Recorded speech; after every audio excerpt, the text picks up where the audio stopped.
All right. Thank you, Mr. Whitworth. Thank you, Terry. Hey, everyone. How you doing today? Give me a thumbs up or a head nod.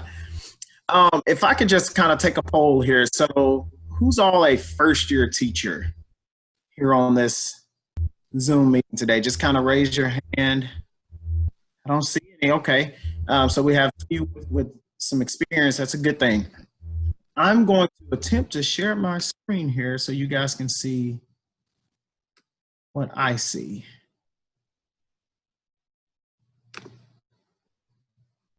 And I think once I do this, I might not be able to see you guys again.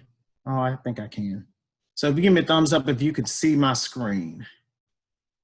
Okay. Now let me attempt to share it to present this slideshow.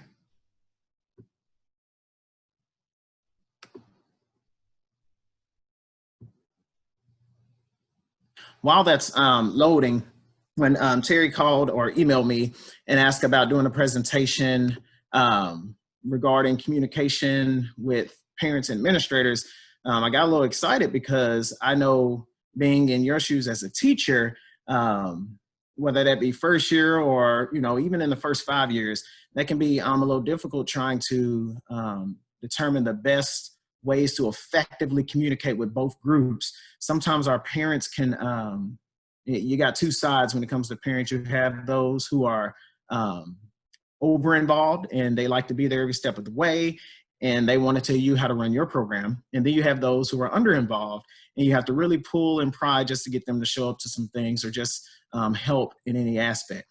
Same goes for administrators. You have some of those administrators who are very understanding. They're willing to give you all the support that you need to make sure your program is effective. Ultimately, that makes the school look better.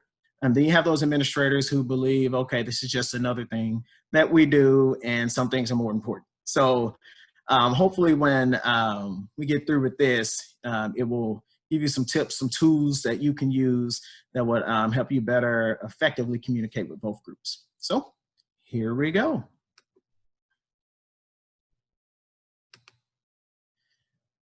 So I see communication just as a whole as something that is cooperative.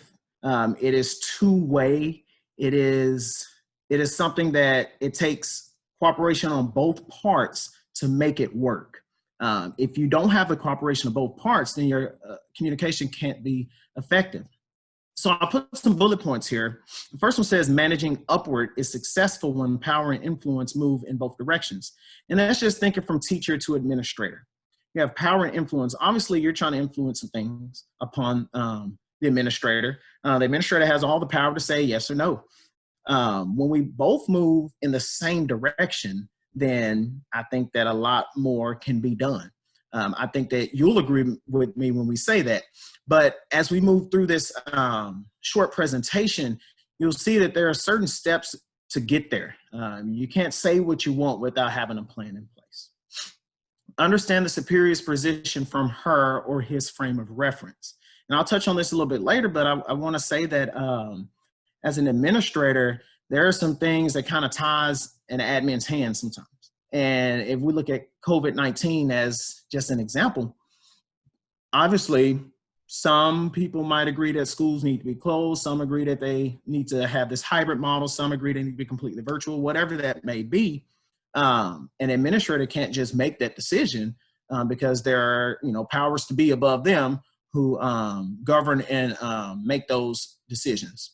So just trying to understand it from their frame of reference when you're asking for certain things, when you're doing certain things, understand that sometimes they can't always say yes. Communication requires two parties to cooperate, relate, respect, and diversify. So you have to be open to certain things. If you're needing something to be taken care of and you're going to your administrator and you're asking for certain things, or you're just communicating about a student, about something that's going on with your program, be open to their opinion, be open to their direction, as well as they should with yours. Because ultimately that makes the communication more effective and it makes it go more smoothly. Also be respectful and be able to relate to one another. I'm an assistant principal now, but I can't wait for the day that I'm a principal, because I know that me being a music teacher, I'm definitely going to be able to relate to my music teachers. Me being a coach in the past, I'm going to be able to relate to the athletics as well. But also now, me being an instructional leader, I'm going to be able to relate to the core subject areas. So, you know, you want to be able to relate, but that also has to be two-way. So communication must be clear, open, and timely. It needs to be clear because you need to know how to say certain things. You need to know exactly what you're asking for in this communication. It needs to be open. Again, you need to be open to it being a yes or a no. You need to be open to it going beyond just a one or two word response. It might be something that's a little more lengthy. It needs to be timely. Sometimes it's just bad timing for certain things. But you also need to make it two-way. I didn't put that in there. Communication requires consideration of others as well.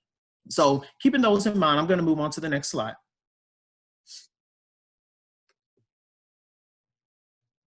Communicating with parents. I'm just going to stop here for a second so you guys can look at that, that image here on your screen.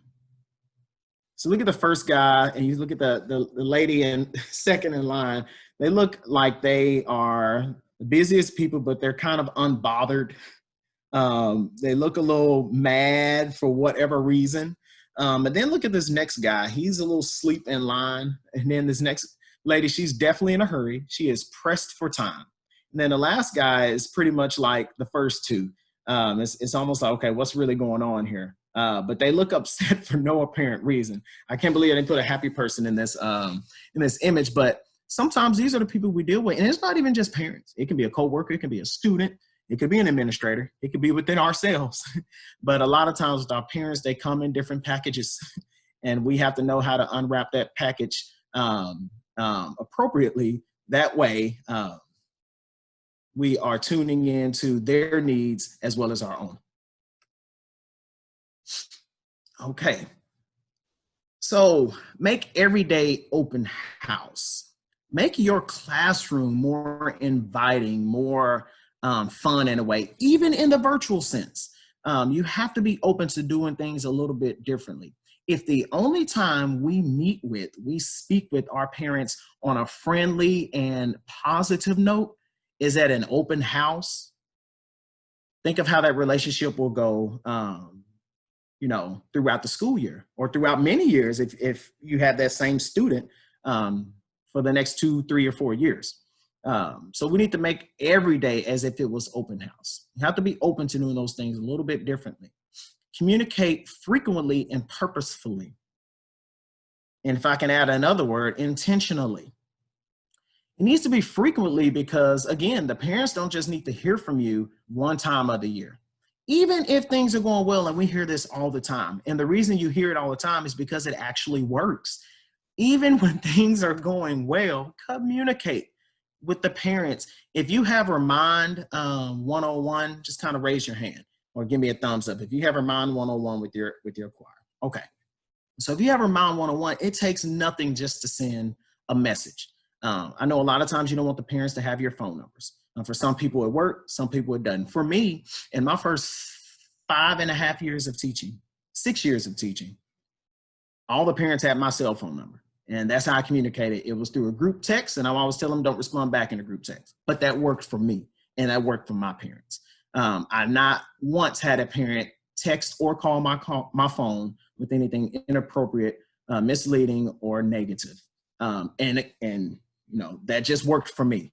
When I transitioned into a different school, I tried the Remind 101 because it was a much larger program. And I fell in love with it. So however it works for you, make sure you utilize it and utilize it well. But you need to communicate frequently, and it needs to be purposefully. Know why you're communicating. Have a plan in place. Don't just communicate all the time, because eventually, well, let me word that differently. Don't communicate all the time just with different things. Every day you have 2 or 3 messages being sent out. Eventually your parents are going to be so used to you sending messages, they're not even going to read them. They're just going to say, oh, that's another message from the choir director. So make it purposeful as well. Bring in the experts. That basically means let the parents present. So listen to this virtual piece. I don't know what songs you might be singing, but every song has a background. Everything has its history. Maybe you can elaborate a little bit more in one of your virtual meets in those sessions. And let's say it's something that pertains to war, you know, just throwing that as an example. You have some parents who have that experience in the military who have been to war, are currently experiencing it. And they can present and speak to it. You can give them a topic in 5 minutes and let them chime in. Now it's gonna feel more inviting to them. It also lets them know that you're open to them being a part of the learning process with their child. Virtual learning requires more frequent communication with parents. Would you agree? Virtual learning is different for everyone. It's different for the teachers, it's different for the administrators, it's different for the parents, it's different for our government, and it is different for our students. And virtual learning is not for everyone. While the school districts might, I just had this conversation with Mary Schomeyer about 30 minutes ago. While our school districts are, they're still running as if everything is normal. Sometimes I feel like I'm the only one that realized the world is weird right now. But nonetheless, I guess the show must go on and everyone's doing the best that they can. We have to be more communicative with our parents in this virtual setting. That means that we have to reach out more, even when things are going well. We have to reach out more about their attendance, about their behavior, about them not completing assignments, all of those things to make sure that they're getting the best possible model that they can. Be your student's biggest cheerleader and establish rapport with parents. When parents know that you are there for their children in the best interest of their children, they're willing to support you in your program. But they have to know and they have to see it. It can't just be, oh, well, the other day I did this, and then 5 months from now, something else pops up. It has to be an ongoing thing. You have to put in the extra energy. That on my front door that says, check your energy. It means before you come into my home, you need to have some good positive energy that you're bringing in. As much as we want our students to do that, we have to do that as well as teachers.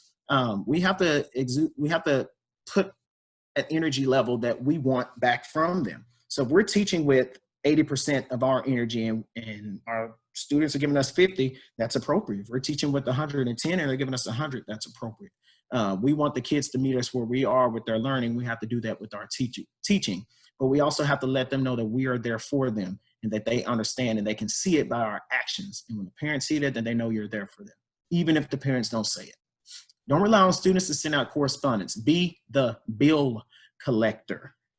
When something is pressing and it's something that's important that you need from students, sometimes you got to be a bill collector. You got to call and call and call again. You can't give students a piece of paper and expect it to make it home in 2020. I'm sorry, it doesn't work that way. They don't even write their name in school anymore. They type it. You can't give it to them, expect it to make it home. It's long out from elementary when you put it in the backpack and the parent have to check the backpack. You don't get that anymore. They have to be, you know, if the parents aren't pressing that the students need to communicate with them and making them grow in that model and learn that appropriately, what makes you think when you say it, it's going to happen? Sometimes you got to press the issue, and it's okay to do that.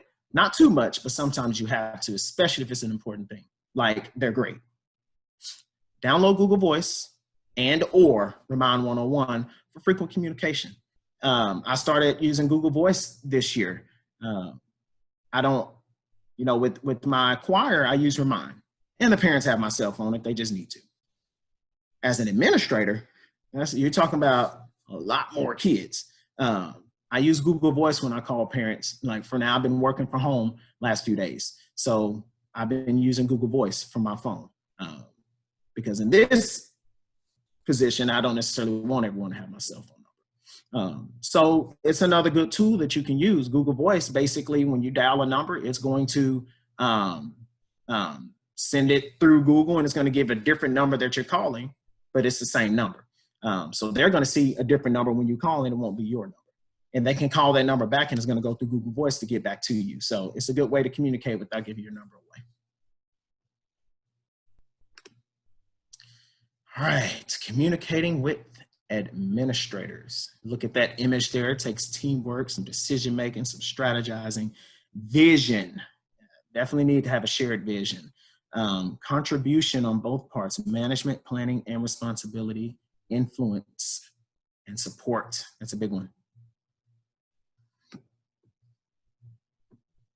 Oh, sorry, we're not to questions yet. Okay, so communication goes more smoothly when administrators have a good history of working with you. What do I mean by that?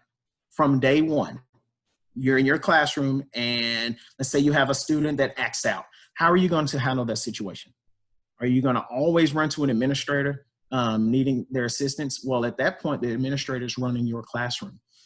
So you want to ensure that administrator can see that you have the skills necessary to effectively run and manage your classroom.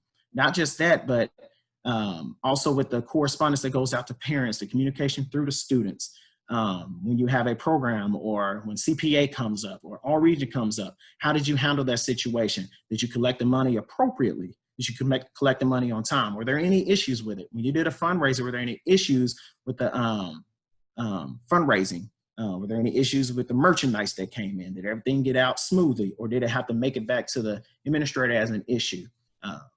Not to say that sometimes things don't go wrong, but if they constantly go wrong, when it's time for you to communicate with your administrator and you need something, things might not go in your favor. But let's look at communication in a different way. Let's say you communicate with the administrator because they're needing to get on to you for whatever reason. That communication should be able to go smoothly as well. So always go in with the knowledge behind what you're going to talk about and go in with the plan as well and see things from both sides. It goes to the next one. Try to understand it from the administrator's point of view as well. An administrator has to see things more globally. They have to run a school and they're not just looking at you as a teacher, they're looking at all teachers. And they're not just looking at one student, looking at all students, and they have to worry about things coming from the district office. So see it from their point of view as well, but also keep in mind that what you're saying matters and it needs to be addressed, but you want to also keep those things in mind. Prepare proposals, I'm going to say this correctly, for big asks. So if you have something that you're asking and it is huge. So let me say, I'm going to use me as an example. When I first started teaching at Mableville, I was placed in one of those trailers. And if you know the trailers at the school, Corey will know this, Little Rock School District, you know the trailers at the school,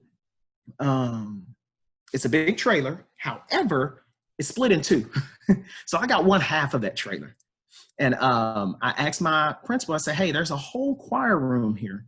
Can I use it? She said, well, that is the room of our keyboarding teacher, and she's also the testing coordinator, and that's the only room in the building that has a separate closet with a different lock. I said, okay. So she would not let me get the room. So that next year, I asked again. But this time when I asked, I went with the proposal. And my proposal fully stated my plan, my 3-year plan at the school, and what I plan to do with this program, and what I would need to ensure that it worked. And that classroom was one of them. And at the end of that, I got a lot of things I needed, but I didn't get that classroom. And my biggest takeaway, she told me, well, the classroom is working for the number of students that you have at this time. So in my mind, I said, okay, cool. If it's working for the number of students I have at this time, let's outgrow it. So that next year, I did enough that I needed to do to recruit, and I ended up growing that program from about 40 to about 112. Well, one class had 53 kids in it. And that was fire code in that room. Then next year I got the classroom that I needed, and we were able to grow it to 160. So you got to have a plan in place. Go with the proposal, have your 2 to 3, 3 to 5, 5 to 10 year plan or what have you in place. Let them know at this stage, this is what we're hoping to do, and this is what we're going to need. On year 3, we're hoping to go to Carnegie Hall. This is what we're going to need. On year 4, we're hoping to transition to a different classroom. This is what we're going to need. On year 5, I'm hoping to grow my numbers by 15%. This is what we're going to need.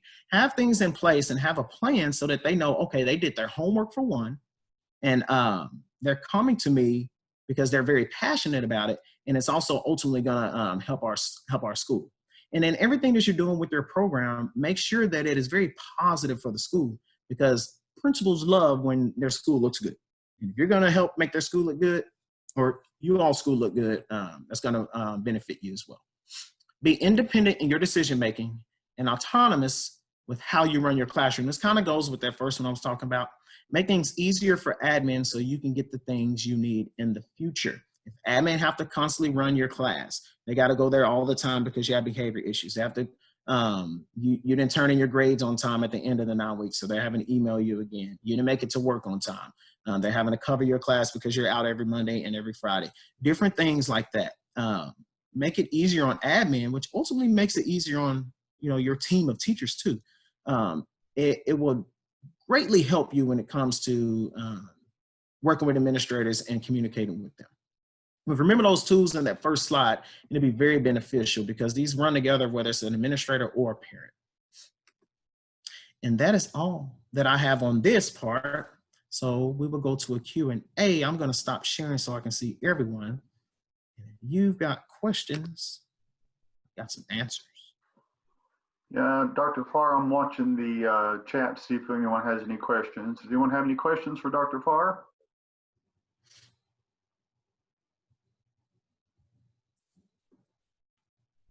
No, I'm not seeing anybody.